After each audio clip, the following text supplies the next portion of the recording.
Welcome to the Draft Deeper podcast. This is your host, Nathan Grubel. Joining me as always is my producer, Kevin Black. It's Monday. That means that Tyler Rucker, aka Backcourt Violation, is joining me once again. The morning dunk just went out this morning. By the time you're hearing this podcast, it's going to be Wednesday, but just in case you missed the morning dunk, just in case you miss any content from the No Ceiling Substack, just go subscribe. It's easy. It's free. It comes right to your email inbox. You can just pop open your email in the morning, read it as you're drinking a cup of coffee, as Tyler would be. I have coffee in the morning too. But Tyler's always drinking coffee. He's got some right there. There you go. But make sure you're subscribed. You can find links to the Substack on all of our social media channels. You can follow me on Twitter at DraftDeeper. Follow Tyler on Twitter at BackcourtV. Very easy to find us. Go read. But if you're not in a reading mood for whatever reason, you're getting an audio version right now. Although I like the audio version a little bit more because I get Tyler's reactions to everything I wrote. I get to hear him tell me how much of an idiot I am for everything that I wrote for the week. So, Tyler, how you doing, man? What's going on? I'm good. What's funny is I just got done reading Nathan's earlier today, and I think this was your best piece yet. I'm the most excited. I think this is my favorite podcast we're going to do together just because of the slate of players we're going to talk about. I'm really excited. I think you hit this one out of the park. I think this is going to be our best show yet. Well, when I write about Arizona, you're probably going to have a smile on your face. Definitely. And I'm guilty of that. That's exactly what I did. I didn't write about every single person on the team. There's a few prospects that have caught my eye that maybe Tyler wants to expound upon a little bit, who I didn't touch on, and Azuolas Tubelis as well as Kerr Kriisa. But the main focus of this piece was to compare and contrast draft stocks between two very popular wings in the 2022 draft class. That would be Benedict, Mathurin, obviously, is who we'll talk about on the Arizona side.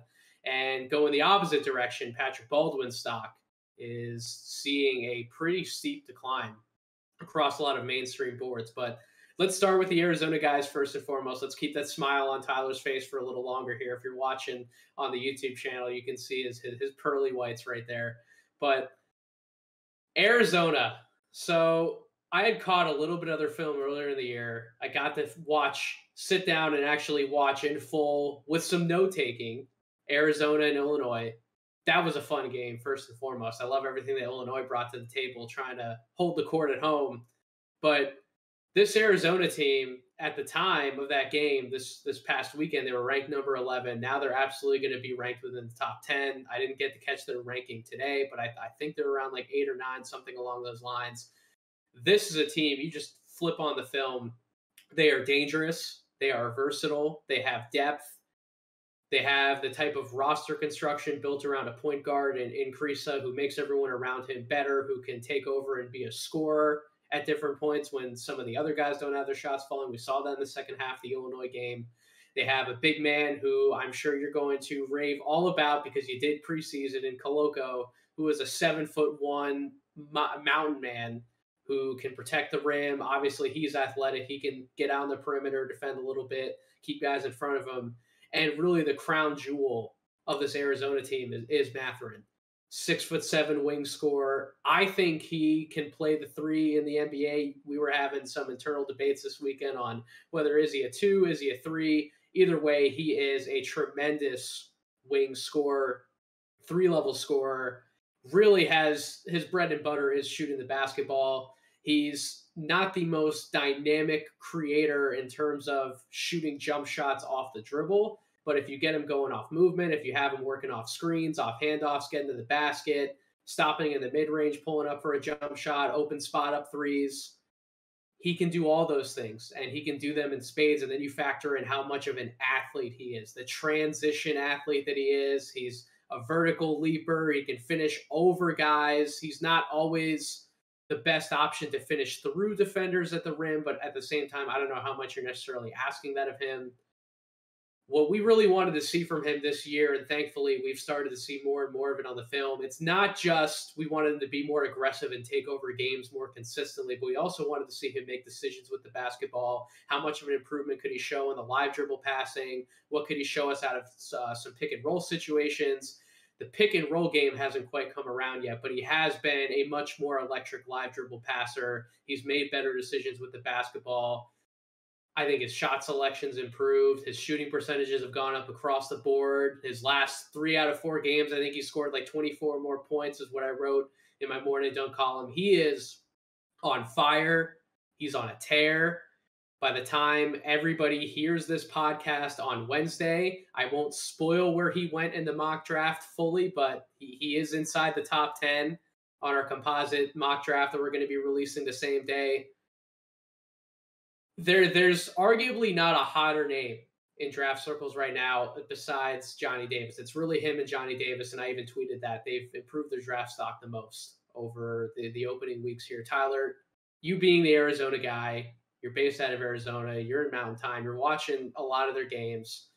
I couldn't have a better person to talk about Mathurin with. What have you seen from Mathurin in his second year? Where are you at right now on his draft stock? He's just been absolutely everything, that team needs. And I went into this year thinking he was going to be, I think like you, Nathan, we thought maybe a late lottery, maybe just outside the lottery type of guy. Yeah. Like, one of those picks that you'd get excited if you got him around 16. You'd be like, okay, there's some intriguing tools, some two-way potential, a floor spacer, but he's just taken this another step, and I love it because it's the guys that go back and improve on their game. We've had previous podcasts. We talked about Jaden Ivey. Now it's Mathurin, went back for his sophomore year after a strong summer with Team Canada.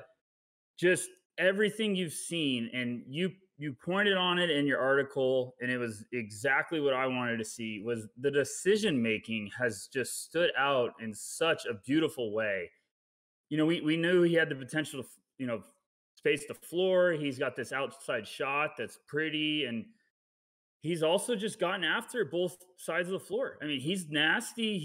He gets downhill. He's got some explosiveness that sneaks up on you.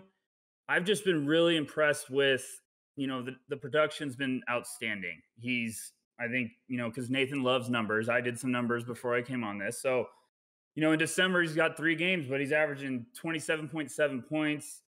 And he's shooting 60% from the field and 47.8% from 3. I mean, he's just on a tear right now. And like you said, I think besides Johnny Davis, Mathurin is the name that is sizzling right now because I thought he was a late lottery guy. I think he's starting to climb towards that top 10. And I know it's potentially bold, but his play has just been outstanding. And I think there's that gray area from 5 to 10 where we're kind of looking for someone to climb up there and make some noise. I think Mathurin, if he keeps up the consistent play and Arizona keeps just having this run of really strong performances, I think Mathurin could get up in the top 10. I don't think that's ridiculous at all. So really, really excited to watch him. I'm going to be going down to see, some of the games in person, just because that team, like you said before, Nathan, that team is built fantastic. And Tommy Lloyd, that's a game. No, I don't mean to be hating on anyone, but that game against Illinois they lost a lot of those games under Sean Miller. And they were on their way to losing that game. I mean, they were down. On their way. Illinois went on like an 18-0 run during that game. And they battled back, and they knew it was a tight game, and they just took control of it. And I think Tommy Lloyd looks like a potential coach of the year. I mean, he's just been sensational in his first year at U of A. So, yeah, really excited to see Mathurin in person. They're playing with great pace, and I think it's probably going to get the attention of NBA scouts because you're seeing Mathurin in this up-tempo type of system, and he's just thriving. So what really sets Mathurin apart for me is how teams have made it a habit to consistently push him off of his spots on the perimeter and made him come inside the arc and take a different approach to shooting the basketball or scoring the basketball. And even when he's been run off of his spots, he's gotten to that floater that he's now really developed in the lane. When he gets 2 feet in the paint, obviously him having that bounce off the floor, he can get up over guys and shoot that runner over virtually anyone he's going up against, whether it's another guard, a wing, or a big man. And that thing is silky smooth. It's buttery. It's going in. But his consistency as an outside shooter overall, the number of threes that he's making on volume, combined with his floaty athletic ability, his defensive rating. I wrote in the column he's in the 92nd percentile defensively. He's close to 90% in the 90th percentile in terms of total offense. So this is a big time wing, and I thought this during his freshman year.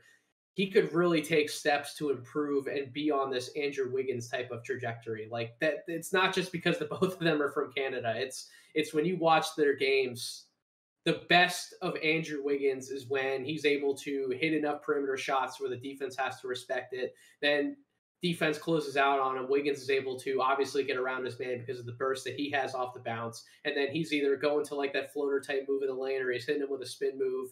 Or now you see him in Golden State where he has become much better at reading the double team or reading how the defense is collapsing on him. He's able to make that easy pass and get the ball to where he needs to go. You're seeing all of those things for Mathurin. And maybe Wiggins has been a little bit of a disappointment up to this point in his career in terms of, yeah, he was the number one pick. They called him Maple Jordan, like all these ridiculous nicknames. And maybe he hasn't lived up to that promise, but he is a damn good wing in the NBA now. I don't think anybody has any question that now that he's in a much better situation in Golden State with a coaching staff who has invested in him, has trusted him to get a better understanding of how to play basketball on both sides of the ball.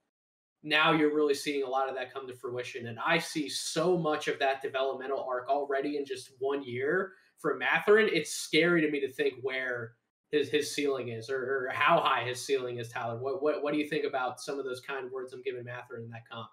You know, it's funny because I definitely see the Wiggins vibes, and I'm probably going to throw this statement out there, and people are going to be like, "Whoa!" But I almost feel like and I know Wiggins was a top pick, but I almost feel like Mathurin has way more offensive upside than Wiggins did, just because the outside shot is legit. It's lethal. He can make some really tough shots off the move. Like, in that Yep. Illinois game, he came off one, he was smothered, just bottom of the net. So I think he's taking strides in a number of really important areas. Like you talked about, he's got some touch now when he's, off the dribble. He's showing some shot creation. I mean, you definitely see how much confidence is just overflowing with this kid just from coming back and working on his craft. And I really, really like Mathurin. I wasn't sold on him in the beginning of the year, and just the strides forward in his game are just shocking me. And I really do think this is a guy that could start climbing, because it's like you said, He already is climbing, Tyler. Just say it. He's there. I think he's a top 10 guy right now. Yeah, I really he's do. there. And I had him around 12 or 13 on my personal big board. I think I'd have him top 10 easily right now, just because he's nasty defensively. Like, this isn't just offense. He's really nasty, and he's a pest. And like, I'm not shouting, because Andrew Wiggins is going to be a 10-year NBA pro who's put up really good numbers. So I know the number one pick always, carries some big expectations, but yeah, maybe he didn't live up to that hype, but he's still going to play 10 years in the NBA at a high level. So I think he's going to have a great career at the end of it. We say it, you know what I'm saying? Now I'm really riled up. But Mathurin, I just think, is physical. He's got that mentality, kind of like almost like a jerk on the court in a good way. I don't know if Wiggins had that early on. I think now he's got that confidence with Golden State. Like you said, he's kind of resurrected his career. Now he looks like the player everyone thought. But Mathurin just looks like he's just a pest, and he knows it, and he's overflowing with confidence. So, yeah. I'm glad you said that, because how many times have we seen, maybe more recently in Golden State, I think he's shown much better effort on the defensive side of the ball. But we're talking about, like, even some of his better moments at Kansas or when he was in Minnesota. Like, how many times did we see Wiggins really want to dive on the court, go after loose balls, get after it to actually get his team out in transition? Like, we didn't see that type of grit from Wiggins for the majority of his career up to this point. You see that from Mathurin. You see it all the time. Him and Turbulence are just nasty on the floor. Yes. I like that you use that word. So that is something that really sets Mathurin apart. Absolutely. You talked about some of the movement shooting as well. That's something that Wiggins has never really had either. When you talk about, does Mathurin have more upside than Wiggins as a shooter? you don't really see Wiggins being an efficient shooter, coming off screens or movement shooting. That's not really in his game. He's much more of an open spot up shooter, and to his credit, to the Golden State's credit, obviously he's going to be open at times when you have Steph Curry and Jordan Poole, the shooting gravity, and attention that they command. But you start running through the names, man, on these big boards. Like obviously Paolo, Chet, Jabari, and Jay Ivey are pretty much at the top for virtually everybody. I know that we're big fans of Kendall Brown and No Ceilings. Patrick Baldwin, we're going to talk about him in a second. I don't think that we're ready to sell all of our stock on him either. Once you get past those names, though, man, it's like Jalen Duren, Caleb Houston, Nikola Jovic, Keegan Murray. You get into the point guard conversation. Like, I'm sorry, Benedict Mathurin seems right now like a better option than any of those guys. Like, I think he kind of has to be like a top 6, top 7 guy. Like, to me, the conversation is between, do you obviously believe in Durant? Do you believe in his ability to develop once again in the league? Right now, he's really, really, really raw. Where are you at on Jaden Hardy? Do you still believe in him as like a top 6, top 7 guy? Like, that's the conversation that Mathurin's in right now. I didn't think that he would get there that quickly because as a freshman, we saw him as a 3-and-D type guy, right? We didn't think that he'd be able to take over games, be a 20-plus points per game scorer in college. Did he have the potential to be that because of his athletic tools, his ability to get by guys consistently? His handle wasn't anything special to write home about, but it wasn't terrible either. You're seeing so many things come together at one time. Do you think it's safe to say that he's going to be like a top 7, top 8 guy for the rest of the year? Yeah, you just spot. You couldn't have said it better, Nathan. And I hate giving you compliments. Everyone should know that by now. But, we did our mock draft. The No Ceilings is going to be out this week. And we were talking about each pick, kind of doing a consensus, almost like a war room roundtable where we were going through each pick, discussing guys. And I feel like when we got to that 6th or 7th pick, it was like Mathurin was just creeping in your mind. And you're like, why not? Because if you're not sold on those guys, which personally, I don't know how you feel, Nathan. I'm not sold on when we got to that range of, 7 to 10. I think there's definitely, and I'm a big Kendall Brown guy, but I think there's real chance that someone's going to jump up there and be like, look at what I just did this year. Yeah, I came back. I improved like crazy. And maybe Mathurin's the guy. We've seen the climb that Ivy's had. Mathurin could be that next guy that just cements himself with his play up there, especially if Arizona keeps doing this throughout the year and has a tourney run. Because I just think there's a lot of questions in that 7 to 10 range. Duren, for as sensational as Kendall Brown's been, I don't think that production is going to stay up there, or else it'd be like a freak of nature type of season. And then, Hardy, I'm still buying stock, but I still think there's going to be questions about that. So yes, I definitely think Mathurin could climb up into that top 7, top 8 range. And it sounds crazy from the beginning of the year, but if you've watched him on film, he impresses so many ways. So yeah, I absolutely believe it. I saw Stone Hansen from Upside Swings tweet out, I think a day or two ago, that Mathurin's one of the best tough shot makers that we have in the class. And I would 100% agree with that. Some of the stuff that he's doing offensively is just filthy. And then, you factor in the defensive numbers where he's at on that side of the ball. Like we're really talking about star upside. And when you're in the top half of the lottery, even the bottom half of the lottery, you want to be star hunting for as long as possible.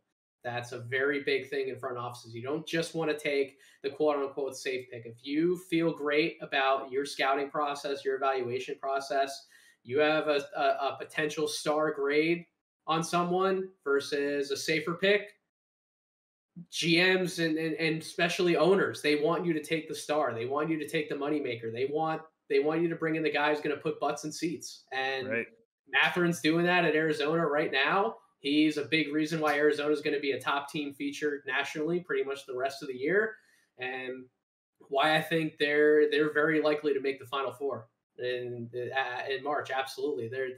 I really like Kansas.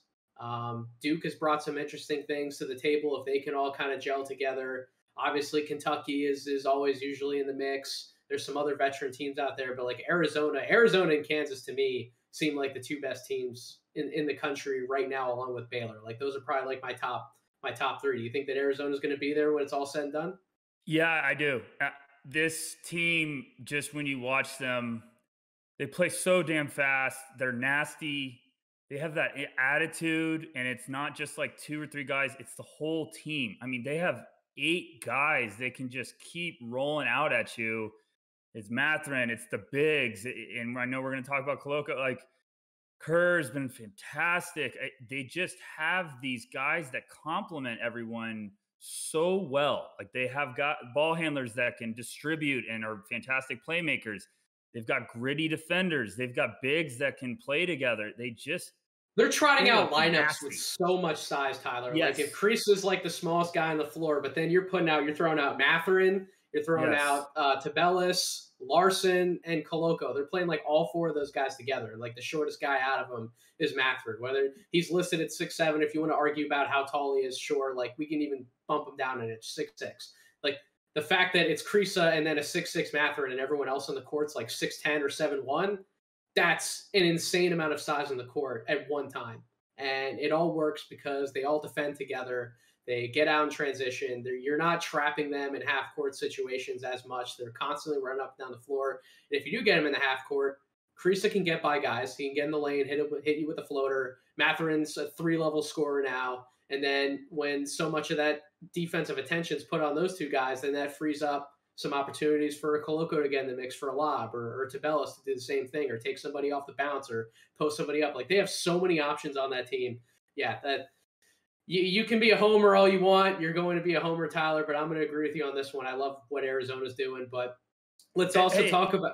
And I just before you go on, I might be a homer because they're down the road. I'm also pretty quick to be negative about them because I've seen some teams disappoint in the previous years, and they're legit, like you said. And Turbulence is fun, and Kreese is going to be a legit prospect probably next year. But like you said, Nathan, they're fun. So yeah, keep it rolling. I'm ready to rock. I think we're going to hit on those two guys on another podcast because we only have so much time together every Monday. But I did want to give you, since we were talking about Mathurin, bringing up Arizona, you've been saying the name Christian Coloco since the preseason. You and Corey were going back and forth in one of the Pac-12 preseason articles that we did over on the Substack. The floor is yours, my friend. I want you to tell the Draft Deeper audience, who is Christian Coloco? Why is he someone we need to be monitoring as a prospect? Why he deserves to be in the conversation with Mark Williams as one of those rim running type bigs that you want to value in the first round. What is so special about Coloco? What have you seen from him? Why are you buying so much stock so early? So I just got a look at Coloco like 2 years ago when he was just a freshman, and he was buried on the depth chart, and it was just physically imposing big, like 7'1". He was just all muscle but thin framed. And he got some minutes in a bit of a blowout, and I kind of was watching him, and I was like, "Who is this kid? Like, he can move. He's got shot blocking." Yep. And then next year, he took a little bit of a step forward. Still, I could still see how raw he was, but coming into this year, I was just excited. I had heard some preseason buzz about how he looked in camp and practices, and you could tell right away that step is not just a baby step. It's been a leap forward, and yep, he's really becoming a problem defensively. And the athleticism, the instincts, the shot blocking, I think he's averaging over 3 blocks a game right now for Arizona. I mean, he has the tools, and I think there's a lot left in his game to kind of develop. I think there's a lot of potential. So I mean, you watched that last game against Illinois. He was not backing down. I mean, he was causing problems. And I know he only scored 4 points, but you look, I think he had 4 blocks, 3 steals.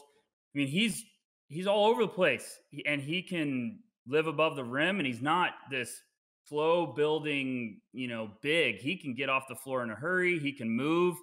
He's got some good instincts defensively. I just think, when we're talking about guys like Mark Williams that are probably trending towards, late first round guys, if NBA teams are looking for that potential rotation big that still has a lot of his game to be found, I think Coloco could sneak up into the end of the first. I think scouts were intrigued last year as a potential kind of, he flirted in the beginning of the year as like a potential end of the first guy. And then that, that momentum kind of dwindled just because they lack the There's so many production. guys last And year, there's like so many right, guys, yes. right. But this year, it's legit.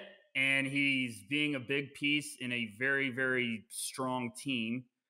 And he's just, I mean, he's nasty. And I really do think like he's got so much raw talent that is just oozing to come out to the surface.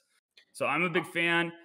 I just was not expecting this big of a leap. I thought he was going to take a leap forward, kind of become like a middle second round sleeper. But now, with how he's playing, I really do believe that people got to start watching him. I mean, he's got some serious tools. He's NBA teams are going to be fans, and someone's going to believe that he's going to be a nice piece, kind of to develop that can also contribute as a defensive asset early on.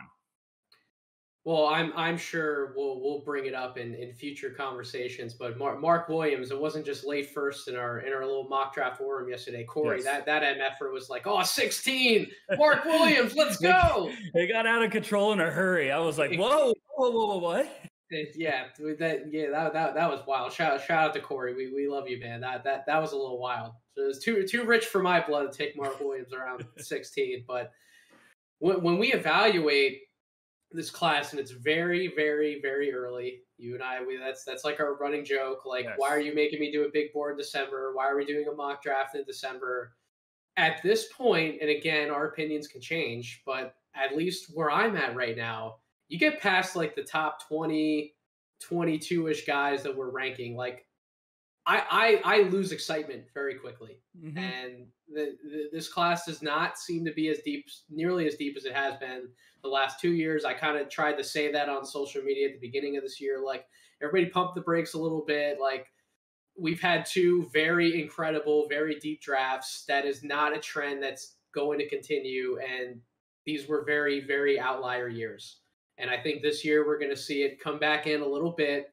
But when that happens, depending on team success, depending on performances in big games, you can see some of these guys, like a Koloko, for example, jump right into the conversation because there aren't as many names to fight with, like last year, for example. So to me, with big men like Koloko and Mark Williams, it's, first of all, two things that you talk about big men all the time: the hands, the feet, and can you stay out of foul trouble? Can you stay on the floor? Right now, Koloko is passing in all three of those areas. I think Mark Williams has done more things on film defensively by the eye test than Koloko has, but he also hasn't been stable. He hasn't been able to stay on the court as well as Koloko has up to this point. So that's definitely an advantage of his book. Just rating Koloko off those three things, Tyler. Tell me where you're at, giving him grades in all three of those areas. Yeah, I think you're spot on. If you're shot blocking big, you have to be aware and smart enough to not take the bait. And because if you try to take the bait too much, you're going to run into trouble. When you have this gift to be a shot blocker, you're eager to block everything in the world, but you also have to understand when not to go for fakes, when to time, anticipation, wait for people to commit. I think he's showing great strides with that. And, Arizona realizes, they're at their dangerous when he's on the court and next to that entire amount of depth they have. So he's got to be on the court to impact the game. And I think there's some maturity that you're seeing develop in his junior year. He's just, you're also watching him dissect the floor. Like, he's understanding that he's got to be the last line of defense. He had a play against Illinois that was just sensational to me, where he came all the way across the key and had a block on a layup attempt. And you just see the maturity, like I'm saying, is coming out, the processing speed, the development. So I think both of them are very intrigued, Mark Williams and Koloko. I just think Koloko's definitely making some noise. Like you said, Nathan, which is really important. I wanted to point out, we were doing that mock draft and you get to the end of the first and it's weird. We were doing that mock and I was like, I'm more excited about some of the guys that are positioned to go in the second right now than some of these end of the first guys. There are some names where we definitely left off of our composite board. I'm sure, as we'll detail on the piece on Substack, like we wanted to do a mock draft based off of our composite board, so we weren't throwing in any crazy names in there. But sure, some of those names might switch out at the end of the first round. But yeah, it's like when we got to like 25, 26, 27, we're kind of just trying to figure out where we feel these guys need to be slotted based on team fit, but we're not really getting excited about the prospects themselves. We're kind of just trying to throw names in there to end it a little bit, right? Yeah. Like it just went on and to the point where, God, we're not excited about any of these guys. Like, what's going on? And it might not be. I'm like you. I think we're swimming in dangerous waters this year because after you have back-to-back deep drafts, then every fan's going to be like, oh, next draft, here we go. And it's like, whoa. That doesn't happen a lot. But there's intriguing depth in this class, but I don't know if there's how do I word this politely? So like in 2020, for example, you had guys going, I mean, I think the majority of people had Desmond Bain with like a top 20 grade, but like you saw him go at like pick 30. Like that's the type of role player who we knew had a ceiling to where he could start to put a few more things together, and he could be more than just like an off the bench guy in the NBA. Like he could be a quality starter like he is right now for Memphis. I don't see that similar level of depth in the draft this year. Like role players who we know are role players coming in, but there are multiple outcomes where they're a level or two above, like just that role player, first guy off the bench status. We don't see that depth, at least not yet. No, not yet. And maybe there's someone that does develop. Maybe our boy from Kansas, Christian, likes to goes to a perfect team, and then. He's making my top 30, baby. He is without a doubt. Without a doubt. We did that mock draft that I was like, I would really like to be putting him at 27 right now. I told Chad Ford that we were going to drive that train, and I am a man of my word. You're a man of your word. We're gonna drive that bus for as long as we can until it runs out of gas. For sure. I'm gonna have full tanks of gas in the back seat, like when we're ready to roll. But no, I hear what you mean, and we'll see. But I do think the end of the first, as we had it now, I think there's going to be plenty of movement, like you're hinting at, where we're going to see some new names in our updated big boards throughout the year, because that's what happens every year. You start with a top 30 and all of a sudden 10 of those guys move. But yeah, I like Koloko. I really do think people need to start watching him, because I think the tools are legit. The confidence is starting to come around now that, he was showing those bright flashes early on, but it wasn't really ready to be on a full display. Now it's coming out on full display. And I think, plenty of upside. Shout out to everyone but us who is popping off in the No Ceilings group chat right now. My phone just keeps going off and off and off. So I don't know what those guys work. About. Yeah, don't they do anything with their lives? Jesus. Get on a podcast. Do something. So let's move to the other guy that I had featured at the top of my column. The other guy that's a part of what I call the tale of two draft stocks. And Patrick Baldwin Jr. had a big game on Friday against Colorado. Colorado's not one of those teams that's going to blow everybody out of the water, but they're a Power 5 opponent. And currently right now, Milwaukee doesn't have any more Power 5 opponents to play on the season. They played Florida. They played Colorado. They get one more game against Rhode Island, which is going to happen tonight, a little after we're recording this podcast. We'll see how he does. But in terms of like top 100 type of teams, like that's it. That's all they got. And all that's left for Baldwin to do is feast on the Horizon League, which would have been great if he would have done better in these two games, and we wouldn't have to talk about a situation like this that you and I literally sat here on a preseason podcast and we talked about Baldwin, and we sat and looked at each other with a blank stare on our face. Like, what happens if he shits the bed against Florida? He then goes and shits the bed against Colorado. Yep. Like, how fast and how far is this man going to fall down draft boards? And here we are. I did my podcast with Chad. If you haven't listened to that podcast with Chad Ford, please, I'm going to plug myself. Go listen to that on the Draft Deeper feed. That was excellent. Chad was one hell of a trooper for coming on. But shout out Chad. Shout out to Chad. He sat there, looked me dead in the face, and told me that out of all the names that he's talked to NBA scouts about, Patrick Baldwin is the one that keeps coming up as he's leaving a sour taste in everybody's mouth.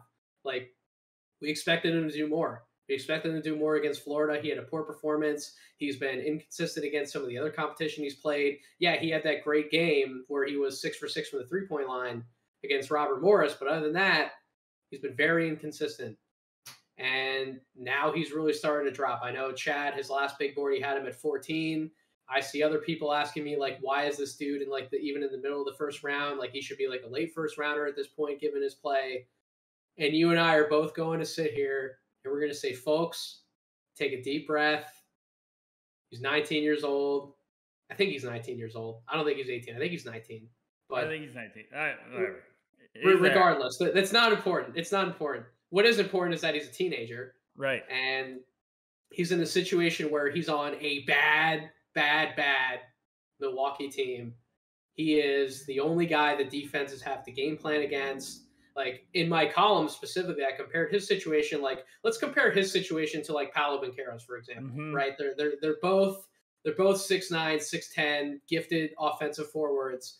Except Paolo has Trevor Keels and Jeremy Roach and Mark Williams and Wendell Moore.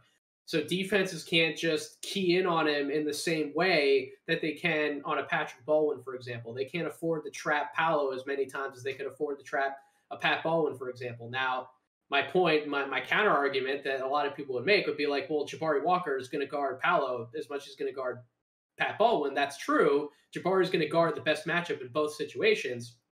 But Paolo also doesn't have the same pressure to make every single shot that he takes and make all these, 1-2 dribble pull-ups and crazy step-back shots to prove to NBA scouts that, hey, I'm not playing in a major power. You don't get to see me every night. The 1 or 2 nights you're finally getting to see me, I better go out here. I better have a dynamite game. Like, some of these other prospects just don't have that pressure on their shoulders. And I'm not going to slight Pat for wanting to play for his dad. I'm not going to slight him for wanting to stay closer to home. That's his choice. That's his decision to make. I shouldn't think it should impact his draft stock in a supremely negative way like it already is.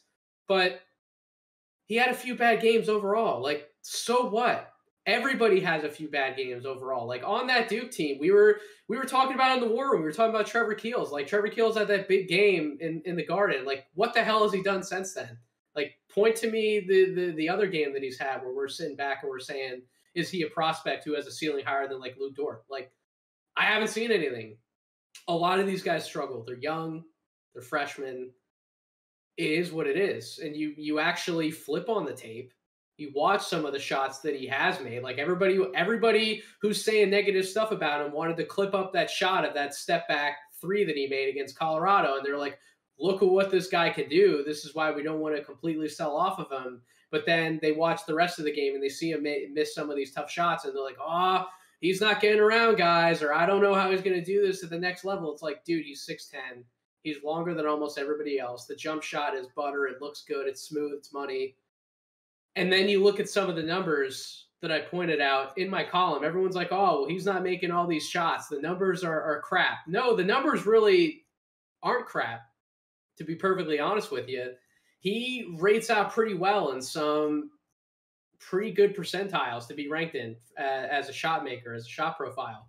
Per Synergy Sports, 88th percentile on spot-up shooting, 68th percentile in transition scoring, 96th percentile in all jump shots made off the dribble.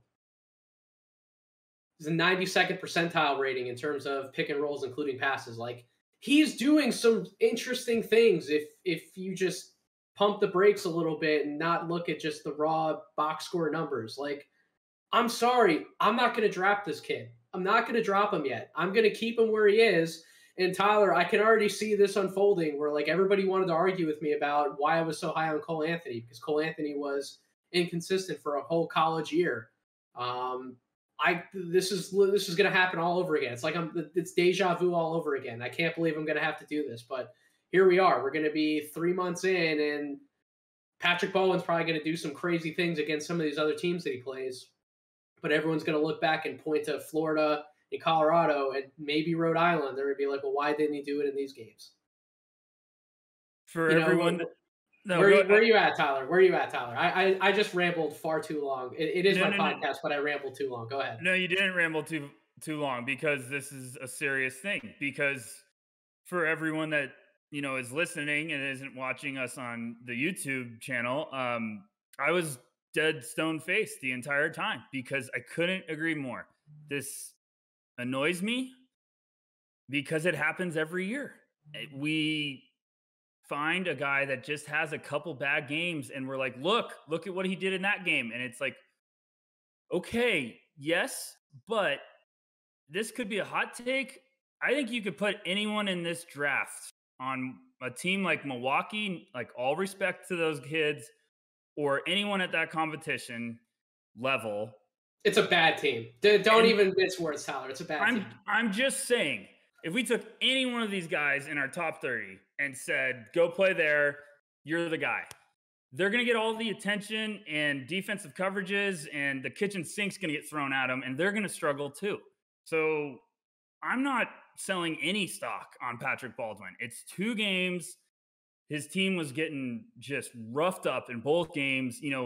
For everyone that wants to point out that Florida game, I watched it and saw stuff that I was in awe of what Patrick Baldwin was doing, like, in a good way. I was Some of the shots he's able to create off the bounce are ridiculous. And just because they don't go in, like Cole Anthony for the Orlando Magic in his rookie year had a whole year of shots I could point to where they look good coming off, but they just didn't go in. And now this second year, he's making more of those shots, and everyone's like, oh shit, is Cole Anthony an all-star? Like, to coin your phrase, Tyler, sometimes it just takes time. It does, and I was right there with you. Like, Cole Anthony, I'm not saying I had the love you did, but everyone was like, I don't know. And I'm like, go look at his highs. He might have had some lows and some inconsistency, but the highs are up there with anyone. And when you watch Patrick Baldwin, he does some stuff at 6'10" that you're like, my goodness. And I forget who said it on our No Ceilings team, but I think it might have been Alex, but they were just like, or no, it might have been Simon. I think it was Simon. Shout out Simon. I think he was saying, Baldwin might not be this number 1 guy, but he might be this lethal number 2, like a Middleton piece. And I was like, that's not crazy at all. And I think Baldwin has. You better be damn sure I'm taking that kind of a player with a top 7 pick still. Oh my gosh, I'd love that. If I got Chris Middleton right now at top 10 pick, yes, sign me up at 6'10". So I get it.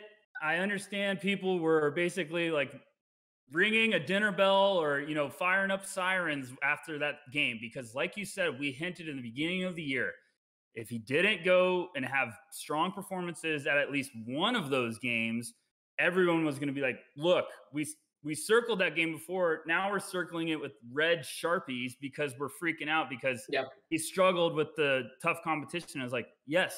What the rest of his team do to help out? Did he have to try to beat the, strong competition on his own? I just think it's so easy to react after 1 or 2 games, and you can't do it. You can make note of it because it's important to look back and be like, well, he had tough games there. Yes, that's fine. What did he do with the rest of the year? Did he just have 2 bad games on the road and really, really tough competition, and then showed a lot of really good signs throughout the year? What if those tough games build his confidence down the road that he can almost expect what to go up against tougher competition? So I think there's way too many overreactions. It's so early, like you said, Nathan. We knew this was going to happen. I'm not trying to say that we're psychics, but we were expecting this potentially to happen because you just knew it was going to be an overreaction slate of, games that if he didn't go nuts, people were going to start getting cold on him. And if you want to sell his stock, let me know, because I am still buying. I believe it. The tools, the upside are too great. Go ahead. But before I say what I'm about to, we bring up Simon's name every damn week on this podcast. Simon, you're as much of an honorary member as No Ceilings as I think could possibly exist. So like, oh heck yes, he is. I love him. Shout out to you, Simon. But he's not paying us for these call outs, by the way. No, he he's not. Great stuff. So no, he's Simon, not. if you're listening to this while you're dead squatting like 6,000 pounds, I hope you're laughing. I already told we're gonna get him on a bunch of podcasts. Oh, for sure. It's gonna happen. But the prospects like Baldwin, prospects like Cole Anthony, I feel like if you try your hand at the scouting thing long enough, eventually you come to a situation like one of these two guys. And this is really where you make your bones as a scout. Like, how much do you believe in your eye test and what you're seeing versus all of the groupthink and all of the consensus talk out there? And before we just sit here and try and toot our own horns, no, we've gotten plenty of things wrong in the past. We're going to continue to get plenty of things wrong. We're going to fuck up a number of guys in this draft class. I can almost guarantee it. But do you have, as Skip Bayless would say, do you have the courage of your convictions to stand by what you believe in, your evaluation process, your eye for talent? And we do. And that's what we believe in doing here at No Ceilings. That's what we stand for. We're trying to be different in the draft space, but we're also trying to be more of an optimistic platform. We're trying to give all these kids a fair share. That's how all of us operate. We're all positive, upbeat, good guys, and that's the kind of energy, the type of vibe that we want to spread on this podcast, on the Substack, and beyond. So, yeah, we're not going to drop Baldwin based off of a few bad games. It's not going to happen. I'm sorry if anybody wants to argue with us on a podcast. draftdeeper@gmail.com, baby. Send us an email, schedule it. Let's go. But yeah, I definitely needed to get that out. I needed to get it in writing, and we're planting our flag, Tyler. We're planting our flag on Patrick Baldwin Island. Do we have him number 1 overall in 2022? No, we don't. But am I going to drop him to like 22 because of what he's done? Or like Caleb Houston wanted to boot him down to like 24 like a week and a half ago. It's like, Jesus, like, let these kids play some games. Let them play a full year. Let's get like 5, 6, 7 games under our belt for each of these guys, and let's evaluate them properly. And let's see how it plays out. Completely agree. And I'm not saying that, we're right on everything, because we'd be liars. I mean, we are all going to have misses. I've had misses. We're going to probably do something at No Ceilings where we make fun of all of our misses, because if you're not evaluating, I hope so. If you're not evaluating these guys and going all in on your opinion, you're going to have misses if you want to do this. That's the part of the industry. And I just think it's so early. And what I really want to point out is, if you don't believe in this kid, that's great. You can have your opinion. Like, we're going to have opinions about everyone at the end of the season. Like, we're going to all have guys that we're not sold on, and it's just our beliefs. And we're not saying you got to have Patrick Baldwin top 7, but like, don't overreact and like just chuck him off of your board. Like, wow, he was a complete dumpster fire, like tire fire. Like, don't overreact is what we're trying to say. Right. And I think I like when people have bold takes. I've said this before. I like when people have bold takes, because it makes me start thinking like, cool, did I miss something? Should I go back and watch the film? Like, absolutely. I have no problem with people having their own opinion. But like you're saying, Nathan, if you had this kid top 6, top 7, and you saw that game, don't be like, oh, I got to put him at 19. Like, just wait a little bit. Let's see how he responds. You pointed out in your article, he's got a couple games coming up that better opponents for him probably. If he can rebound, then all of a sudden you might be like, well, why did I drop him? Now I want to move him back up. It's just like, let's get a little bit more into the year. Let's get a bigger sample size with a lot of these guys. As Stephen A. Smith likes to say, it's fluid. It's fluid. It's fluid. It's fluid. No, I completely agree. I think all that was really important, and it's going to be fun. I'm not worried about Patrick Baldwin. I think that would be really challenging. It was going to be tough for anyone to go play at that level and then have that type of competition. I still love the flashes. I'm not selling yet. Still buying. Since I let you expound and be a homer on Arizona, since I got up on my soapbox, we've taken so much time to talk about just 3 guys. So let's do some quick hits here on some of the other names that I wanted to talk about tonight. So I wanted to get words in my column about Taran Armstrong. Alex on our team did a beautiful piece Yes, he on did. Mr. Armstrong, and that piece is still getting clicks at this point. Everybody loves that piece. So shout out to Alex. But it was an important piece to write. I talked about Taran Armstrong when I had Chad on the podcast. Chad is a believer in everything he's seen from a passing standpoint. The man truly is a wizard with the basketball. He had 15 assists to 2 turnovers, as we pointed out, against North Dakota last week. That is absurd for a college freshman to have a stat line like that. That's ridiculous. I don't care what he shot from the field. He was clearly getting others much better shots than what he was getting for himself. And as long as the ball's going in the bucket at some point and the W's going up on the board, that's really what a coach is concerned about, right? We want to see if you can't make the right play for yourself, can you bring the ball out or make the right play for somebody else? That's always what I want to see. Like people got on Jared Butler last year. Like a common criticism for Butler was like they question, yeah, the handle's great, but like does he have that next level gear in terms of his quickness, that first step, that burst to consistently like get downhill and score? It's like, no, he might not, but he also knew when to bring the ball back out and when to get somebody else involved or make the right decision past that. And pro teams value that. Pro teams love that. Taran Armstrong can do some ridiculous things with the basketball. Like some of the passes he makes, like I agree with what Chad said. It's like, if you want to see what this kid's about, just go flip on a YouTube highlight clip or watch some of the clips that Alex put in his piece. Go read that over in our Substack. Like you'll see the type of absolute bullshit wizardry that this kid pulls out of his ass every single game. It's incredible. It really is. Like it's him and LaMelo Ball are the types of passers that we're like evaluating him with. It's like him and Ball. He's 6'5".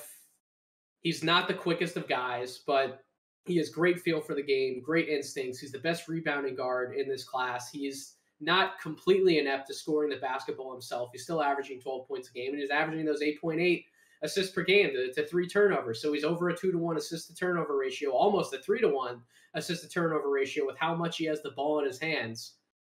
I'm leaving the door open, Tyler. I'm leaving the door open for this kid to be the best point guard in the class. Out of all the guys that we can talk about, it's like each one of them has their own distinct thing that stands out. It's like J.D. Davison has the best overall size when you factor in the length, and he's the best athlete out of all the point guards in the class. Kennedy Chandler is the quickest point guard in the class, and he's probably the best passer other than Armstrong, but he can't score very well in isolation. We saw some of the game against Texas Tech, for example, where he couldn't score over virtually anybody he was going up against. He was having a tough time in some of those shots. Ty Washington, is he quick enough to do things off the bounce? How good of a shot maker really is he once you get him outside the paint? Is he a good enough passer? You just go down the list. Jean Montero has done some incredibly awesome things for Overtime Elite. He has some brilliant highlights on tape, but then you see him make some really, really dumb mistakes, and he's only playing against high school level competition. He's not playing against the same type of competition that these other guys are. Taran might have some scoring inefficiencies, but what do you like out of your point guard? Do you want somebody else who can lead the team and get everybody else involved and make the right play almost at all times? Do you want a scoring dynamo? Like, what do you want? And just given where the NBA is going, this focus on up and down transition play and making something happen out of nothing in the half court, that's Taran Armstrong's profile in a nutshell. So I'm not closing the door on him being the best point guard in the class and being a first-round talent by the time our next board comes around. Where are you at on Mr. Armstrong? Yeah, me and you, we keep talking about this point guard class is just got so many movable parts. And I think what we're starting to see is that each prospect kind of has their own uniqueness, their own NBA skill set. And when you get to Armstrong, he's the best passer, probably one of the best passers in college. And it's not. He's one of the best passers I've ever seen scouted, yes, period. And without a doubt. It's not, you can be a point guard in college and have some high assist numbers. It's one thing when you're throwing guys open, and that's what Armstrong's doing. I mean, I love that you said that's a great phrase. I love that. Yeah, he throws teammates open for easy buckets. He leads them to wide open backdoor layups. He throws some angles. You're like, I didn't even see that potential pass. How did he see that? He is just fun.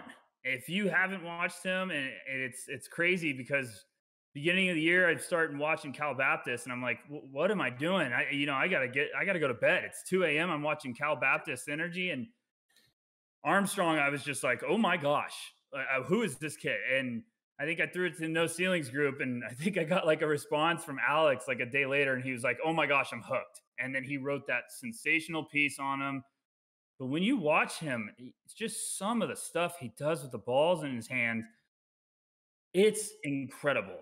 And it's a mature approach for a freshman. He doesn't get panicked. He just feels he waits for the defense to give him a window, and then he just throws gorgeous passes all over the place. So he does get a little too flashy sometimes. yes, Like, yes, we can't say that he's 100% measured and tempered. However, there are also plenty of times, like in that Texas game, for example. Here we go. Some prospect at a lower level school is going to get picked apart because he didn't have the best game against Texas, the Power 5 team. Here we freaking go again. But he had 1 assist to 7 turnovers, but a lot of those turnovers came from his teammates just didn't recognize what was happening in front of him. Like Taryn saw 2 plays ahead. He's playing with teammates who clearly don't have that type of processing ability as far as on offense with the game where they're at right now. You put Taran Armstrong on a much better team.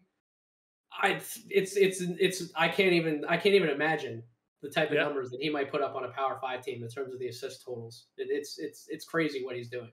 Yeah, and I'll keep it short because I know we've been going on about the other guys for so long, but even in that Texas game, you saw obviously we were expecting him to struggle just because that's just a massive jump in competition, but he also had a little bit of a baseline drive where he put a dunk on someone, and you just kind of like, whoa, where did that come from? Whoa, so yeah. There's some nastiness, there's some competitiveness, which he is confident. Me. I saw like an after the game interview where he's like, yeah, he's fully 100% in on himself and his ability, and he wants to go out there and prove it to everybody else. And like you would like to at least hear that from somebody like that. Yeah, he's feisty. So I don't think it's that ridiculous that I think you need to get on the hype train. Everyone listening, watching, you need to start watching him because you'll be a fan in a hurry. And if you need some convincing, Alex at No Ceilings on our Substack his article's fantastic. The Wizard of Oz is how he titled it. He's just a playmaking wizard. So you got to watch Armstrong. Taryn Armstrong's just been so much fun to watch. And I can't wait to keep watching this year because I think if he keeps playing like this, that conversation is going to get a little louder. I thought he was going to be this next year prospect. Maybe it's this year. You never know. We'll do the quickest hits on the Purdue Rutgers guys. I want to spend just a tad more time on Jordan Hall, the St. Joseph's wing, who I saw have 26 points against my alma mater, Temple Owls. Was I rooting for Temple in the game? Yeah, probably. But guilty. I also guilty, but I also wanted to see Jordan have a big game because I know how hard he works. I know that he's a very good kid off the court, very bright, processes the game at as near or as high of a level as a lot of the other prospects we can talk about in this draft class. I wanted to see him up close because I wanted to see, first of all, could he improve defensively? And you saw that he's putting forth much better effort this year. He's communicating with his teammates. He's even getting on guys when they miss a rotation or even on the offensive end when they miss something happen. And he's being very verbal with them, and sometimes he's even yelling at them. And what's great to see is that he's established himself clearly as a leader in that locker room because guys aren't responding in a negative way to him. They aren't responding poorly to him when he's pointing stuff out to him, trying to help him improve. So I love a lot of what I saw from Jordan Hall. We knew what he could do offensively. He's a 6'9" ball handler, very good passer, has the court vision, sees the game like a Kyle Anderson type of forward. Is he going to shoot the ball at this consistent of a clip? Well, if he does, he sank 15 threes in the span of a week. Like that's magnificent for somebody his size to have that level of shooting touch. I bought the stroke last year. I really compared his shooting stroke to like a Michael Porter Jr. light. Like I really think it's that silky smooth when he gets it off. I did not have him in my top 30 this go round. We did not have him in a top 30 on a composite board, but I can promise you he will be in a top 30 when I update my 2.0 Draft Deeper board. Any thoughts you want to share, Mr. Jordan Hall? Another name that I think we need to start talking about, just quietly buzzing behind the scenes. I'm a sucker for when guys come back and you can see the production across the board is taking the next step forward. Like you can just see that their game's coming to a tradition. You know what I'm saying? Coming to factor. You could see that the confidence is flowing. I struggled there a little bit, but no. And we just talked about Alex with the Taran Armstrong piece. I have a feeling that he might have some thoughts about Jordan Hall soon, but I've liked what I've seen. Just really intrigued. And another guy that I think this is the time of the year where you start getting some guys out of nowhere that are like, okay, I'm going to make some noise. I'm going to put my resume out there. And Hall's been doing some really nice stuff. I'm excited to watch him way more. I really am excited to do a little bit of a deep dive, especially with Alex's piece. I have a feeling that one's going to be a pretty good one too. So Ron Harper Jr., top 60 guy. Yes. Top 60. Talk to me. I had one of my favorite sleepers last year. I love Ron Harper Jr. I just think that dude belongs on an NBA team. I just like the way he plays. That's all I'm going to say, because I know you have thoughts on him, but I love Ron Harper Jr. I wrote about him in the column. I was there for Purdue Rutgers. So was Corey. Corey got an awesome snapshot of the game-winning bucket that he hit. He had a big game overall, 30 points, 10 rebounds. He deserved that game. He is another guy who now he's a senior. He hasn't gotten nearly as much buzz as he probably should have up to this point. I agree with you. He was also a sleeper for me last year. I know that Coach Adam Spinella, who we respect a lot over the Box and One, he tweeted out he was like a top 40 guy for him, and he should gain that kind of buzz. Yeah, when you get to the second round, especially when we just brought up the point that a lot of these other guys were not as excited about, why not give somebody like Ron Harper Jr. a shot? He's a unique prospect. He's 6'6", 245 pounds. He's built like a chic brick house, but at the same time, in a small ball era, you kind of want guys who can play up a position, who aren't going to get pushed off their spots, who are confident shot makers from all over the floor. They can back it down in the post. He can hit that turnaround. He can hit an open three-point shot. He can take a guy off the dribble. Defensively, he has much better feet than I think you'd probably expect for somebody his size on the perimeter. He can actually cover guys a little bit. Obviously, he can contest shots around the basket. He can rebound. Yeah, I like him. I'm so glad he had that moment, and that was probably the game that got him back on everybody's radar. We've talked about Jaden Ivey so much. I don't want to waste any more time at this point talking about Jaden Ivey. We're gonna have plenty of words on him both this week in the mock draft and for episodes to come. But Travion Williams is the last guy I'll bring up. Travion Williams, dude. He almost had a triple-double over the weekend against NC State. Had great numbers against Rutgers, 6'10", I believe 250, 260 pounds, somewhere along those lines. Can back you down.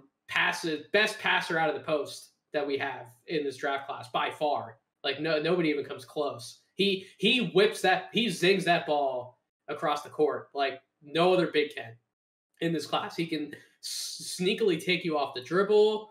He's not really that much of a jump shooter, but he can hit an outside shot every now and then. Very confident scorer on the interior.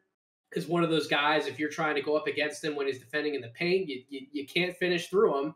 I don't know why you would want to try to finish through him. You're probably going to get a little embarrassed. This guy, I really do not see his name enough in draft circles. We're not saying that he should be a first rounder. I don't know if I'm going to get around to him being a first rounder, but like second rounder, no question he should be drafted. Like, where are you at on that? I think, yes, 100%. I second round for sure. Need to watch way more, but if you're big with that type of size, with that vision and passing ability, yeah, you're going to get the attention of teams because someone's going to believe like, oh, he's got size and he could see the floor and make all these plays for everyone around him. Like, yeah, we'll find a place for him. I just, Harper and Williams, those are two guys that maybe they get drafted in the second round. Maybe they go to the G League and get some serious playing reps and confidence. And then maybe they become a really nice rotation asset. That's the type of, if you want to say projects, that's the type of second round picks that teams want because they're like, hey, we can turn him into a really I think they could be even better than that, though. I think they can come in and contribute on an NBA bench. I absolutely think they can. And draft seniors. Draft Seniors, 100%. Stop underestimating the upperclassmen. Let the upperclassmen have a chance. That's all I'm gonna say. Go ahead. I love how Nathan is passionate about that too. I was so passionate, I just shook my screen on the YouTube video. But that's what we get on some of these podcasts. But that being said, that's gonna do it. We hit on enough bases on this podcast. I'm proud of the work that we did. That you're right, Tyler. That was about as fun of a podcast as we've done together. So thank you so much for coming on. Do your spiel that you do every week. Talk about No Ceilings. Do a better job promoting the damn Substack than I do. It is absolutely free. NoCeilings.substack.com. We're doing draft content every day. It's as much as you can handle. We're doing all depths of the draft, not just the big boys. We're diving as deep as possible. So, like I said, it's free. Nathan does a great piece. Everyone on our team does great, fantastic work in special areas. Please go subscribe to that. And, we're getting the YouTube channel rolling too. So we're going to have a lot of fun stuff, a lot of really exciting projects coming up soon in the near horizon. Every day we put out at least one piece Monday through Friday. Some days you get like 4 to 6 things going out at one time. And I'm trying to work at my day job and I can't even keep up with trying to promote all this stuff. Like, I'm like, man, where did this guy? I didn't even know. Like you do that all the time, Rucker. You freaking put out these pieces that like we didn't even know you were working on something. And then all of a sudden, I'm very sneaky. All of a sudden, it just drops on the Substack, and I'm like, where did this come from? But yeah, that's the type of content that you can expect from us. In your face, Monday through Friday. We're always pumping stuff out. So go join us over there. If you aren't subscribed to this podcast, I don't even know what the hell you're doing at this point. Subscribe to this podcast wherever you get it. Apple Podcasts, Spotify, YouTube. Follow me on Twitter at DraftDeeper. Follow Tyler on Twitter at BackcourtV. Follow No Ceilings on Twitter at No Ceilings NBA. We're almost at 800 followers, I think, at the time of recording this podcast. In like a month, big. We're gonna get up to 1,000 followers. Like, let's go. We're definitely pumped about everything that we're doing. So thank you all so much for listening. Thank you for your support. Stay tuned this week. I got Seth Partnow coming on the podcast. We're going to talk about his new book, The Mid-Range Theory. I'm doing a podcast on Friday with Mr. Stephen Gillespie from Draft Capital. We're going to start a series, Tyler. This first you're going to hear about this. We're doing a series every month. Him and I are going to compare our own personal big boards. And amazing. We're going to throw some No Ceilings composite board talk in there too, I'm sure. But shout out Steven. That's something we're going to do every single month. So I'm hyped for that as well. So plenty coming. Stay tuned. But for now, I hope you all have a wonderful rest of your week. Thanks for listening.